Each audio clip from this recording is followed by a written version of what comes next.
Hi అండి అందరికీ. మొన్న ఎట్లా మార్కింగ్ చేసుకోవాలి మనం షీట్లు అనేది మీకు వీడియో చేశాను. ఇప్పుడు ఎట్లా కటింగ్ చేసుకోవాలి షీట్లని అనే వీడియో చేస్తున్నానండి. మనం మాన్యువల్గా చేస్తామండి పని. ఇట్లా మనం ఒక బద్ద అనేది లైన్ బద్ద అనేది చూసుకోవాలండి. చూసుకొని ప్రతి రాయి మార్కింగ్ చేసుకొని ఇట్లా బద్ద పెట్టి క్లాంపులు బిగించుకొని కొలత పెట్టుకొని మనం కటింగ్ చేసుకోవాలండి. చేసుకుంటే మనకు ఈ జాయింట్ ఉంది చూసారా, కరెక్ట్గా మనకు సెట్ అయిపోద్దండి. ఈ జాయింట్ కూడా ఎక్కువ మనకు వంకర టింకరగా అనేది రాదండి, చాలా స్ట్రైట్గా ఉండిద్ది. ఈ జాయింట్ కూడా అంత కనపడదు. ఇది మాన్యువల్గా చేస్తున్నామండి పని. దీని లేబర్ కాస్ట్ కూడా కొద్దిగా ఎక్కువే ఉండిద్దండి ఇట్లా మాన్యువల్గా చేస్తే పని. కొంతమంది ఉన్నారండి హ్యాండ్ కటింగ్ అని మనం గీతలు పెట్టి కోస్తుంటారు, ఆ లైన్స్ సరిగా ఉండవు.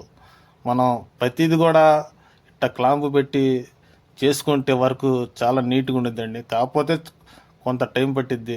ఎంత బీచుకోవాలి ట్రాయ్ చుట్టూరు ఈ క్లాంపు బీచుకోవాలంటే కటింగ్ అనేది చాలా స్లోగా ఉండిద్ది.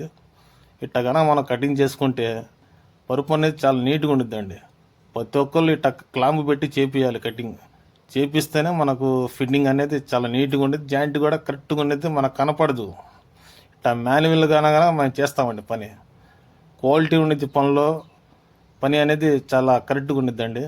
ఇట్ట కనుక మీరు కటింగ్ చేయించుకోవాలి. చేయించుకుంటే మనకు లైన్ అనేది కూడా కరెక్ట్గా ఉండిద్ది, జాయింట్ అనేది కూడా రాదు. మీకు ఈ వీడియో కనుక నచ్చితే ఒక లైక్ చేయండి, షేర్ చేయండి, సబ్స్క్రైబ్ చేయండి. నమస్తే అండి అందరికీ.